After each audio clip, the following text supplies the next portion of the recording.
Buenas tardes. La subida del paro en la región hasta los 181.600 desempleados en el último trimestre ha centrado el Pleno en el Parlamento. Guillermo Fernández Vara ha ofrecido un pacto por el empleo a José Antonio Monago, que lo rechaza porque asegura que los socialistas no le han apoyado en las medidas puestas en marcha hasta ahora.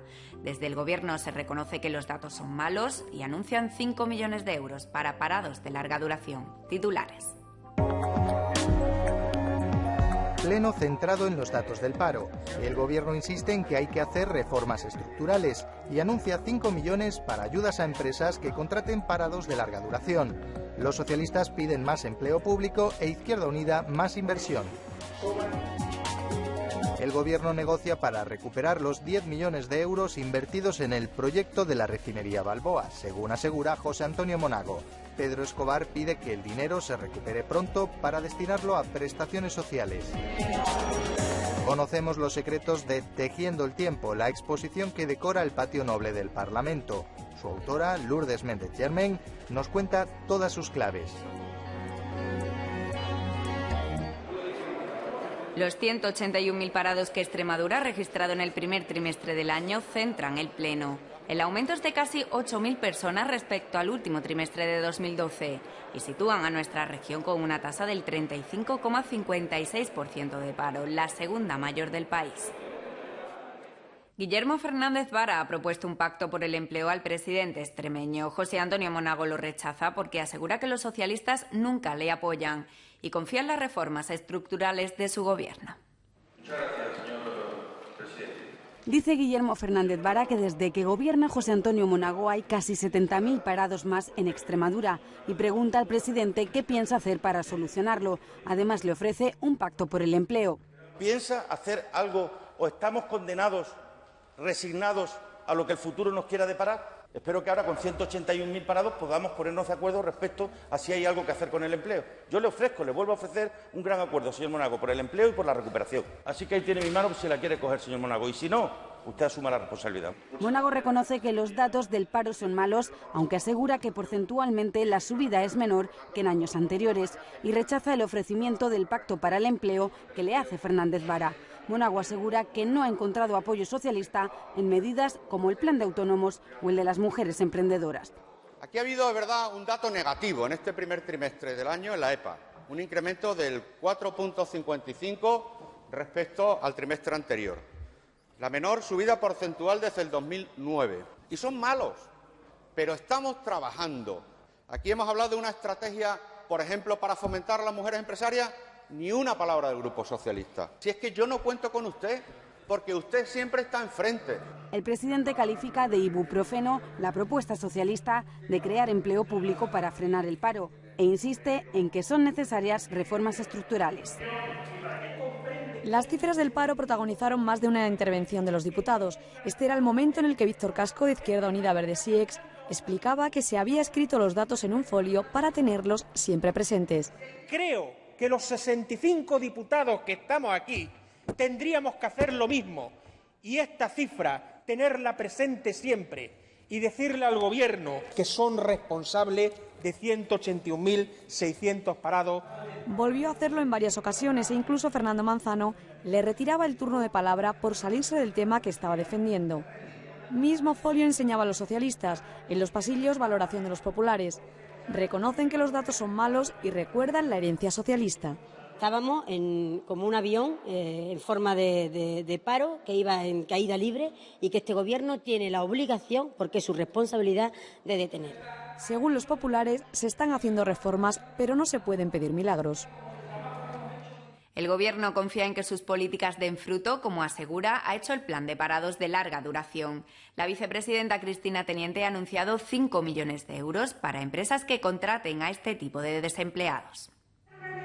El Gobierno extremeño destinará 5 millones de euros para empresas que contraten a parados de larga duración, 2 más de lo previsto el año pasado. Nunca el Gobierno de Extremadura ha hecho tanto esfuerzo con sus propios recursos en unos presupuestos regionales. Izquierda Unida demanda más inversión, mientras que los socialistas piden 25.000 empleos públicos y acusan al Gobierno de traicionar la confianza de los parados de larga duración.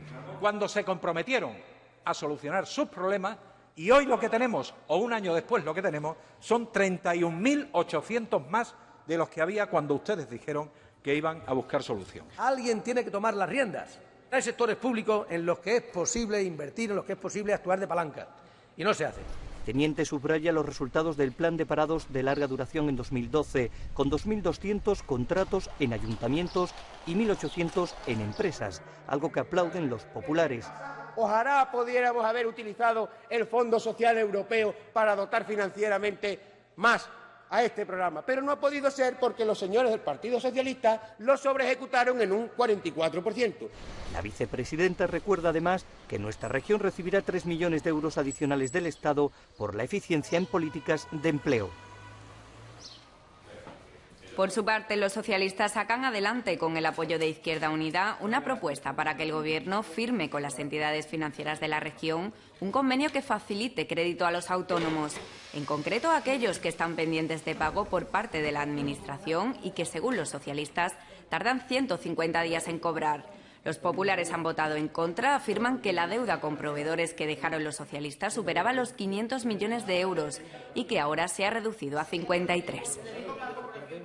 Además, Mónago ha asegurado que se negocia con intensidad para recuperar los 10 millones de euros que se invirtieron en el proyecto de la refinería Balboa del Grupo Gallardo, algo que añade se hace con prudencia, ya que muchos extremeños dependen del grupo. Pedro Escobar, de Izquierda Unida, pide que el dinero se recupere cuanto antes porque, dice, es muy necesario.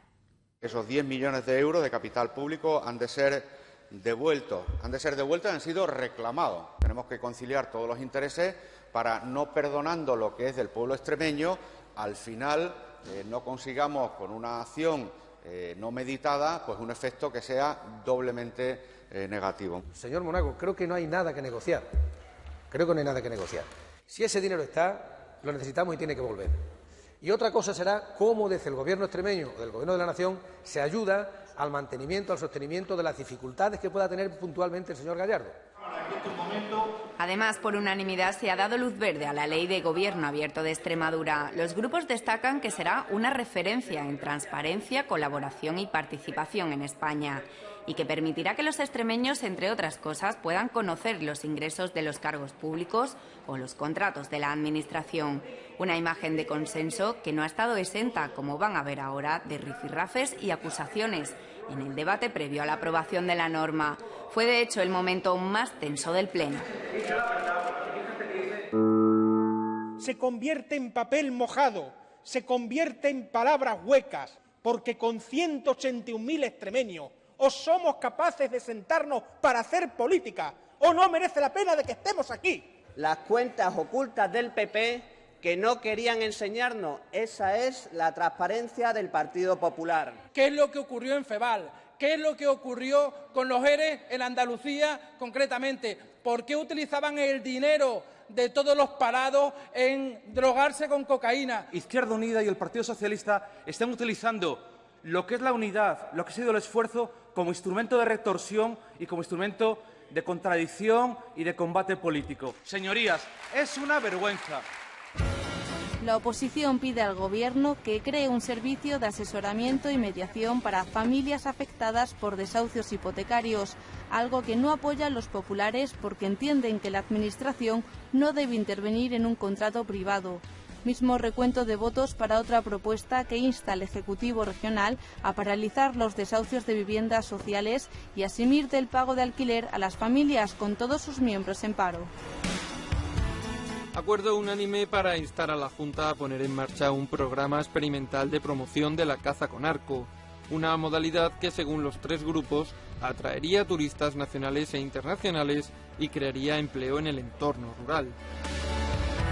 Según los socialistas, 1.400 familias extremeñas esperan el cobro de las AISES y piden al consejero Luis Alfonso Hernández Carrón urgencia en el pago. El consejero asegura que los socialistas dejaron por pagar 400 de esas ayudas y defiende que las AISES están desfasadas y no cubren las necesidades que se demandan, algo que dice no ocurrirá con la renta básica. Por su parte, Izquierda Unida pide que se amplíen las enfermedades por las que un docente pueda faltar al trabajo sin ver reducido el sueldo. La Consejería de Educación afirma que se estudiará la modificación del catálogo, que actualmente contiene 55 enfermedades. A su vez, Trinidad Nogales anuncia que, según la sentencia del Tribunal Superior de Justicia, los inspectores de educación en comisión de servicio volverán a ser contratados.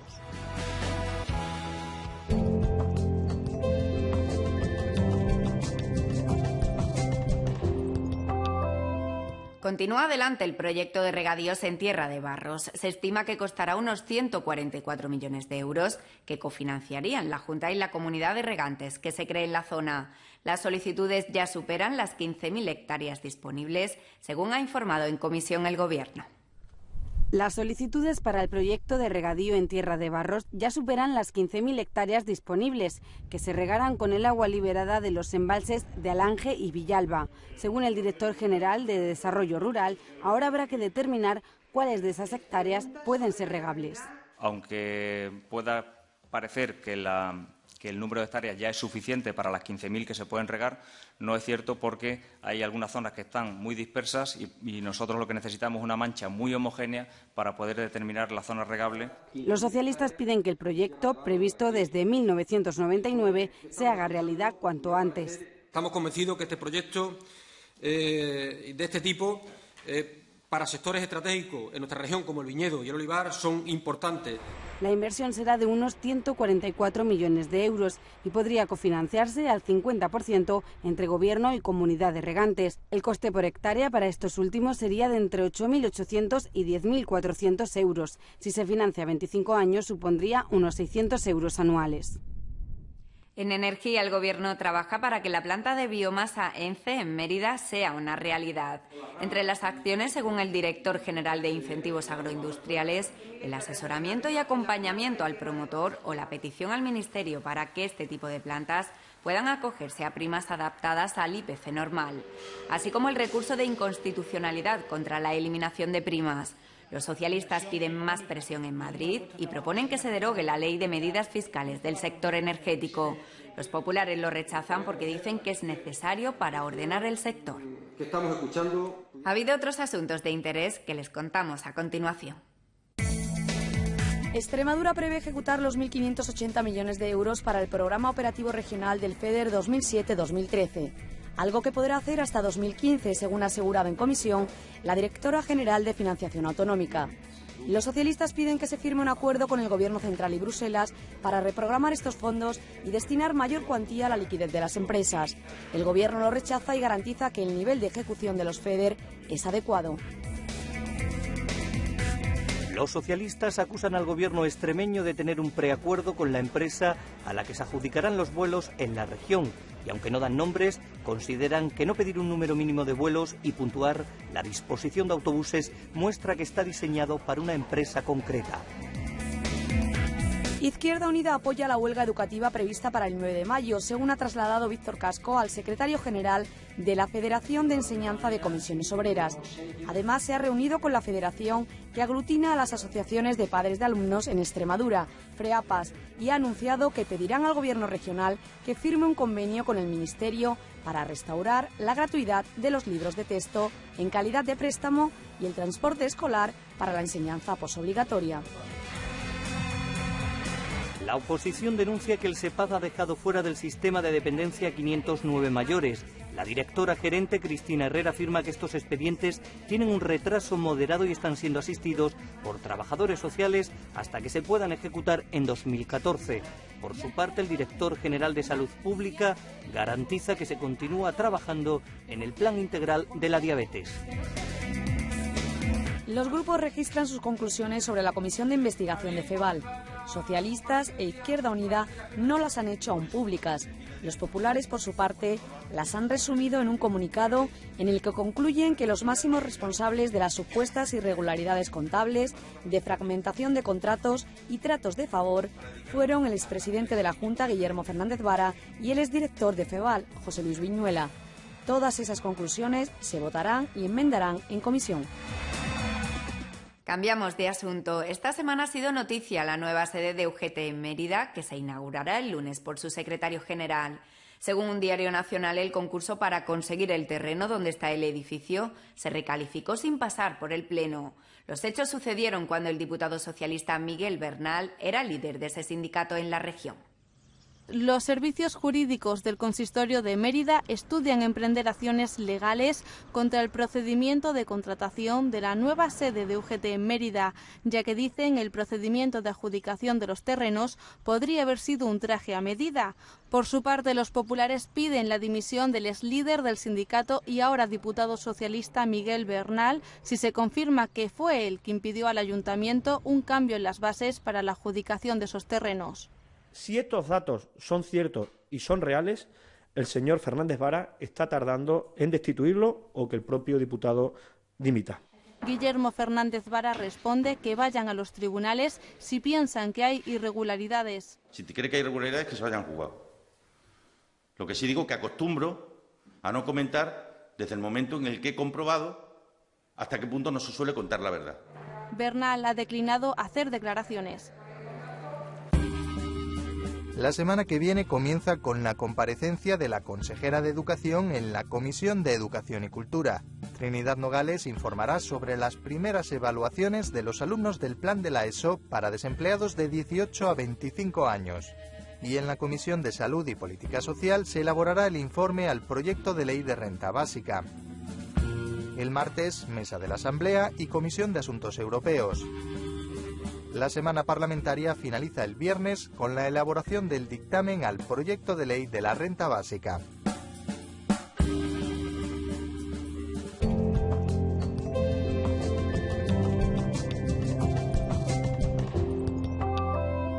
El Foro Innovación y Crecimiento España-Israel para analizar el llamado milagro económico israelí ha pasado por el Parlamento. El Patio Noble servía para dar el pistoletazo de salida a este evento que ha concentrado a más de 600 expertos en Cáceres. Ante más de 300 personas se inauguraba en el Parlamento el Foro Innovación y Crecimiento España-Israel. El objetivo, analizar las claves del llamado milagro económico hebreo y ver sus posibles aplicaciones en España y en Extremadura. Israel es uno de los sistemas que más se asemeja a aquel proyecto que un día soñamos, el que más se parece a nuestras políticas de estímulo, a nuestra confianza en los emprendedores y a la aspiración de excelencia a través de la especialización inteligente. Para Extremadura es el momento ideal para abrirse al mundo e Israel uno de los modelos más relevantes al que imitar. Monago asegura que el camino ya se ha iniciado. El proceso de ajuste lo finalizamos en 2012. En 2013 son las políticas de estímulo el eje de nuestra acción de gobierno. En el acto también el secretario de Estado de Comercio español, el presidente de la Cámara de Comercio hispano-israelí y el embajador de Israel en nuestro país. Debatir un poco de los claves de este modelo, analizarlo y ver qué y cómo podríamos crear asociaciones. Monago leyó además un mensaje del príncipe Felipe. Su Alteza felicita a Extremadura por la celebración de este foro. Para los populares es un orgullo acoger este foro, mientras que los socialistas critican el coste para las arcas regionales. Izquierda Unida está en contra, consideran que Israel incumple las resoluciones de la ONU y dudan de su ejemplo económico. Israel tiene una enorme deuda exterior, tiene un gasto militar absolutamente desorbitado y no sé francamente en qué terrenos de la tecnología o de la economía nos puede dar alguna pequeña lección. Se están gastando una pasta en montar el escenario y todo este tinglado que están montando en la Asamblea, cuando hay 174.000 parados en Extremadura. No deja de ser un orgullo que aquí en Mérida podamos estar estas dos culturas económicas y sobre todo estas voluntades políticas, empresariales. Valoraciones también sobre la ruptura definitiva de Caja Rural de Extremadura y las andaluzas Caja Rural del Sur y Caja Rural de Córdoba. Para los populares, una buena noticia, mientras que los socialistas lo respetan, aunque critican a Monago, porque consideran que hace populismo con la entidad. Izquierda Unida celebra que la Caja siga vinculada a la región. Nos parece una buena noticia. Es precisamente lo que queríamos, que la Caja Rural de Extremadura siga vinculada al territorio y gestionada desde Extremadura, por Extremadura y para los extremeños. Si yo fuera presidente de Caja Rural de Extremadura, le pediría al señor Monago que dejara de manosear a la Caja de Extremadura, porque cada vez que habla de Caja Rural de Extremadura es para utilizarla como bandera demagógica y populista. La apuesta definida, honesta que ha hecho el Gobierno de Extremadura para estar al lado de los extremeños y de los intereses extremeños se traduce precisamente en el éxito, sin duda, que tiene actualmente y que tendrá en el futuro Caja Rural de Extremadura en nuestra comunidad. Aparte de la inauguración del Foro Hispano-Israelí que contábamos antes, la agenda del presidente ha incluido otros actos. Fernando Manzano ha despedido al coronel jefe de la Guardia Civil en Extremadura, Francisco Arribas, y ha acompañado a los cacereños en la bajada de la Virgen de la Montaña, desde su santuario hasta la concatedral de la ciudad. También ha participado en la reunión de los presidentes de los Tribunales de Justicia de España, donde ha afirmado que la separación de poderes y su convivencia garantiza la democracia. Conviene el equilibrio necesario entre la politización de la justicia y la judicialización de la política. En él nos debemos mover y entre sus aguas también, si me lo permiten, debemos navegar. Como saben, esta semana hemos celebrado el Día del Libro. En la Cámara Recomienda, varios parlamentarios nos aconsejan sus lecturas favoritas.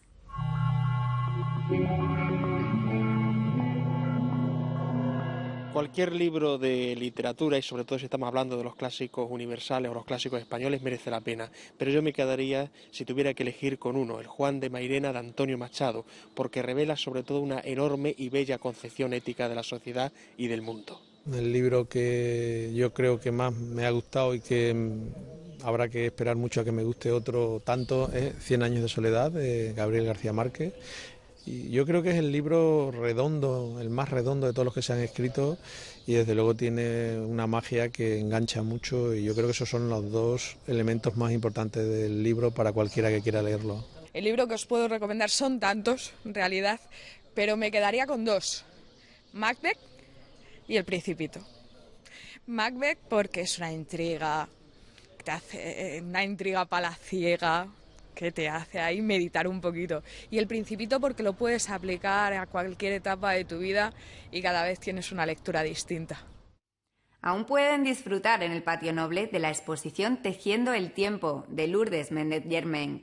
Hemos recorrido la muestra con ella para conocer cómo logra detener el tiempo en sus composiciones.